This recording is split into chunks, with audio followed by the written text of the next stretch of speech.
नमस्कार। एक ख़ास जानकारी मैं आपको अपने बारे में और आपके बारे में देने जा रहा हूँ। जो अक्षर ब्रह्म वाली अवस्था होती है या फिर जो सत्पुरुष वाली अवस्था होती है या फिर जो ब्रह्म पुरुष वाली अवस्था होती है या फिर जो माया अतीत वाली अवस्था होती है, मतलब जिस अवस्था में आपको माया के आवरण वाले सुख और दुख महसूस नहीं होते हैं, उच्च स्तर की उस अवस्था का संचार आपके भीतर कैसे होगा, ये मैं आपको अपने वीडियोज़ के माध्यम से बता दूंगा और वास्तव में उस अवस्था का संचार आपके भीतर भी ज़रूर होने लगेगा। लेकिन उससे पहले मैं आपको सरल शब्दों में एक बात क्लियर बता देना चाहता हूँ कि जिस भी इंसान के भीतर सत्पुरुष वाली अवस्था का संचार हो रहा होता है, वो एक आंतरिक संचार होता है, तो वो जो इंसान होता है वो मौन अवस्था में ही ज़्यादा रहता है और उस अवस्था में सिर्फ वही होता है, लेकिन वो एक माया अतीत अवस्था होती है। तो अगर किसी इंसान के भीतर उस अवस्था का संचार हो रहा होता है, तो माया के अधीन जो भी लोग होते हैं, अगर वो उस संचार के बारे में उनको उन्हीं की भाषा में समझाने की कोशिश करता है,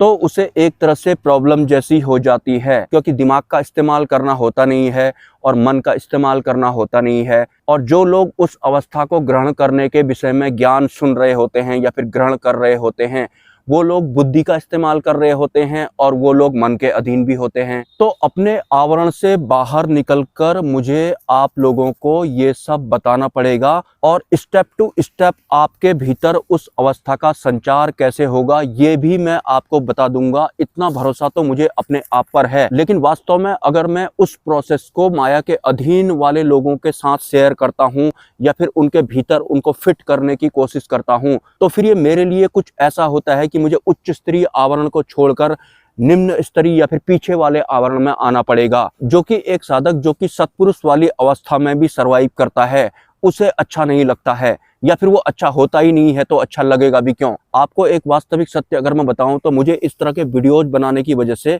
आंतरिक स्तर पर लॉस होता है। तो मेरे को ये सब करने के लिए सबसे ज्यादा प्रॉब्लम अगर कुछ होती है तो इस तरह की जगहों में पहुंचने के दौरान होती है। और नुकसान भी मेरे कुछ ऐसे होते हैं जो कि माया वाले नुकसान या फिर फायदों से बिल्कुल अलग होते हैं। तो इस वजह से ही जो उच्च स्तरीय साधु संत होते हैं वो गिने चुने सिलेक्टेड लोगों को ही सिलेक्ट करते हैं। ओह गॉड। तो मुझे बार बार ये नहीं बोलना पड़ना चाहिए कि मुझे आप सपोर्ट करें, अपनी तरफ से योगदान आप करें। आपको अपनी तरफ से बिना मेरे बोले ही योगदान करना है। मुझे बार बार इस तरह की बातें अपने किसी भी वीडियोज में बोलनी नहीं पड़नी चाहिए, मैं बोलना भी नहीं चाहता हूँ। और मेरा क्या होता है, जब मैं बिल्कुल एंड पॉइंट पर पहुंच जाता हूँ, भले ही मैं उस वक्त कहीं पर भी हूँ, उस वक्त ही मैं कुछ लोगों से बोलता हूँ, वो उस समय मेरा इमरजेंसी मोड होता है। उससे पहले मैं बिल्कुल भी पहले से व्यवस्था करके नहीं रखता हूं। तो आप अपनी तरफ से अगर गुंजाइश है आपके पास में, कमी नहीं है अगर आपके पास में, तो आपको निरंतर सपोर्ट करते रहना है। मैं ये बार बार बोलना नहीं चाहता हूं। और भरोसा रखिए, माया अतीत वाली जो अवस्था होती है उसका संचार आपके भीतर भी होने लगेगा। लेकिन आपको मेरे वीडियोस देखने के दौरान संदेह पद जैसा नहीं हो जाना है, संदेह जैसा आपको नहीं करना है। आपको बहुत चीजों से अभी ऊपर उठना है, स्टेप बाय स्टेप। और जो भी उच्च स्तरीय संतों के प्रवचन होते हैं वो आपके अंदर क्यों नहीं ठहरते हैं, इस बारे में भी मैं स्टेप टू स्टेप बताऊंगा। और जब आप उन प्रवचनों को सुनेंगे तो आपको किस हिसाब से उनको सुनना है, ग्रहण करना है या फिर देखना है, ये भी मैं आपको A to Z क्लियर करूंगा। लेकिन मेरी यात्राओं के दौरान किसी भी तरह की कोई भी बर्डन मेरे सामने में नहीं आनी चाहिए, जो कि नॉन स्टॉप आते रहती है। तो बार बार मैं इस तरह की लाइन बोलकर कि आप स्वेच्छा से सपोर्ट करें, योगदान करें बोलकर समय खराब नहीं करना चाहता हूं। आप मेरी इस लाइन को अपने हिसाब से समझ लेना। अगर वास्तव में आप माया अतीत वाली अवस्था में जाना चाहते हैं, आप चाहते हैं कि आपके भीतर उसका संचार हो, तो आपको स्वेच्छा से योगदान करना है। मुझे बोलने की जरूरत नहीं पड़नी चाहिए बार बार। जो करते हैं उसकी भी कोई वैल्यू नहीं है, जो नहीं करते हैं उसकी भी कोई वैल्यू नहीं है।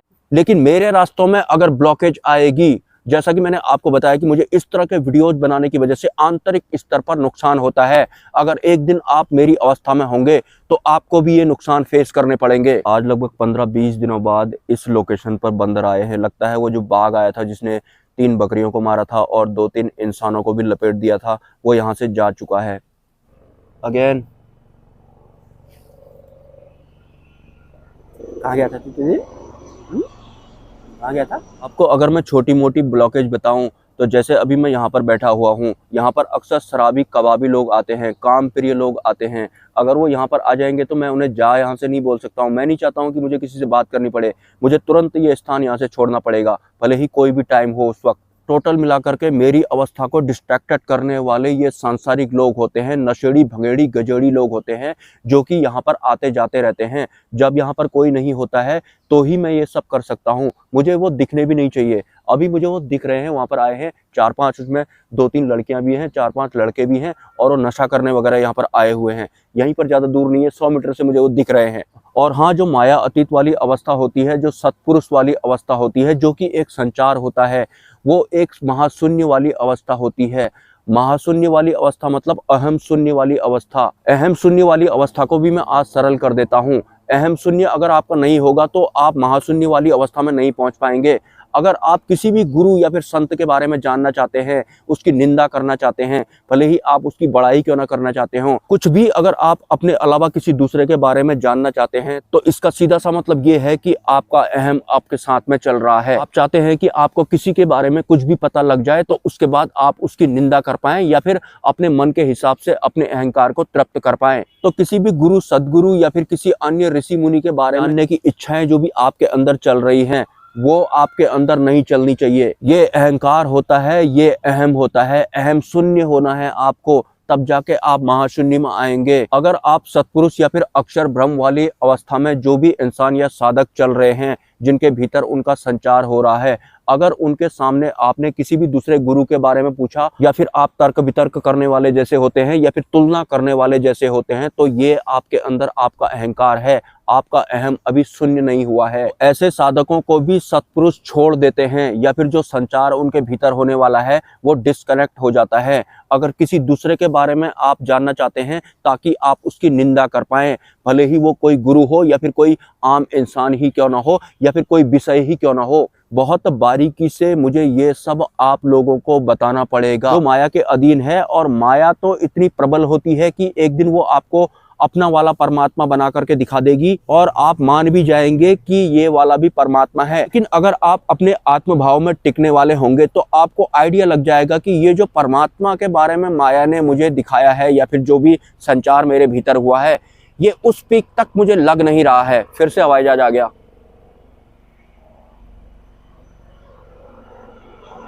पूरा संसार जीने के बाद, या फिर पारिवारिक रिश्तों को जीने के बाद, अपने मन के अधीन चलने के बाद, दिमाग के अधीन चलने के बाद, आप साधना के क्षेत्र में आए हैं, और वो भी सतमार्ग वाली दिशा में अगर आप आए हैं, जिससे आपको इस पूरे ब्रह्मांड का या फिर अपने आप का वास्तविक सत्य पता लगेगा।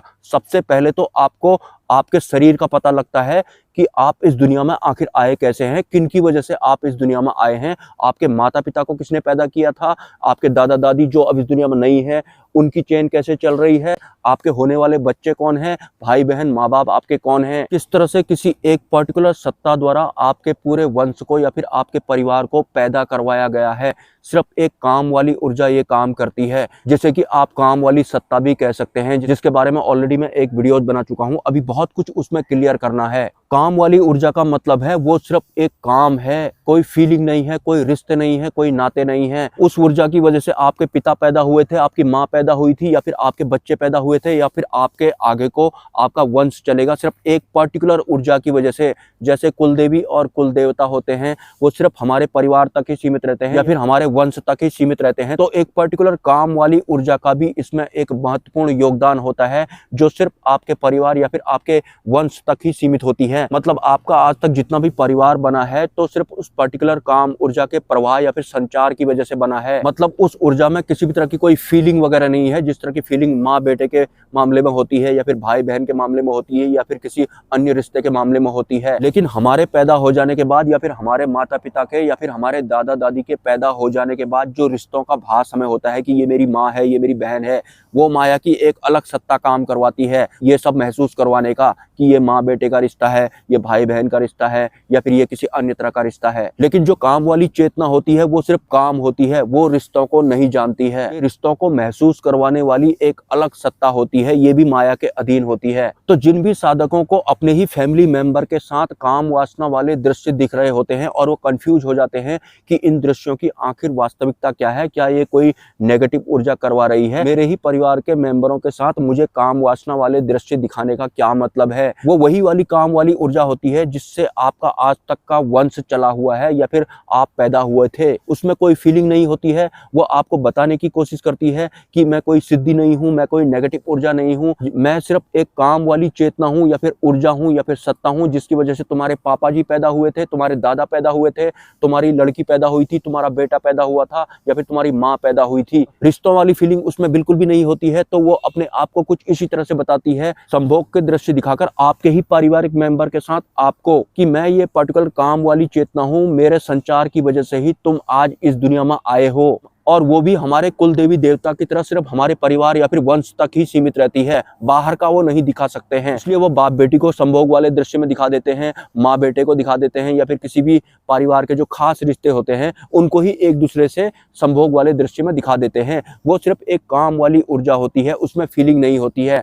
फीलिंग वाली सत्ता कोई और होती है। लेकिन जो सिद्धि मार्ग वाले गुरु वगैरह होते हैं, जिस स्तर के वो होते हैं, मतलब संसार में ही सुख या दुख प्राप्त करना उनको होता है, तो वो काम वाली सत्ताओं को भी नहीं समझ पाते हैं, वो उसे नेगेटिव ऊर्जा बताने लगते हैं। वो कोई नेगेटिव ऊर्जा नहीं होती है, वो काम वाली ऊर्जा होती है जो फीलिंग लेस होती है, रिश्तों का भास उसे नहीं होता है। इस वजह से ही वो अपने आप के बारे में बता रही होती है कि अरे मैं कोई सिद्धि वगैरह नहीं हूँ, मैं भला या बुरा करने वाली नहीं हूँ, मैं एक काम वाला संचार हूँ जिसकी वजह से तुम्हारा बाप पैदा हुआ था, तुम्हारी लड़की पैदा हुई थी, लड़का पैदा हुआ था या फिर तुम सब पैदा हुए थे। फिर भी लेकिन साधक को समझ में नहीं आ रहा होता है। वो सोचते हैं कि मुझे कोई नेगेटिव ऊर्जा लगी है जो कि मुझे मेरे ही बाप के साथ में संभोग के दृश्य दिखा रही है या फिर भाई बहनों के बीच में संभोग के दृश्य दिखा रही है। अरे तुम्हारा भाई या फिर तुम्हारी बहन या फिर माँ या फिर बाप सब उसी संचार की वजह से पैदा हुए थे। वो सिर्फ एक काम वाली फीलिंग लेस ऊर्जा है, इससे ज्यादा कुछ भी नहीं। हाँ, सपोर्ट आपको निरंतर करना है, मुझे बोलने की जरूरत नहीं पड़नी चाहिए। अगर आप सक्षम हैं तो, जो सक्षम नहीं है मैं उनसे नहीं बोल रहा हूँ। और आपको पर्सनली वाला जैसा नहीं बना देना है, आपको मैं और मेरा से भी ऊपर उठना है। आप अगर सपोर्ट करते भी हैं तो आप सेपरेट नहीं हो जाते हैं, सब हम एक होते हैं। अगर आप आध्यात्मिक यात्रा में बहुत आगे चले जाएंगे तो एक दिन आपको ये पता लगेगा कि हम सब तो एक ही होते हैं, वास्तव में हम सब एक ही होते हैं। लेकिन माया के अधीन होने की वजह से हम अपने आप को कोई और, अपने बाप को कोई और, माँ को कोई और, पड़ोसियों को कोई और, भगवानों को कोई और उसके बाद ये तरह तरह के धर्म जो बन गए हैं। तो संसार भरे हुए लोगों के आध्यात्मिक जगत में आ जाने की वजह से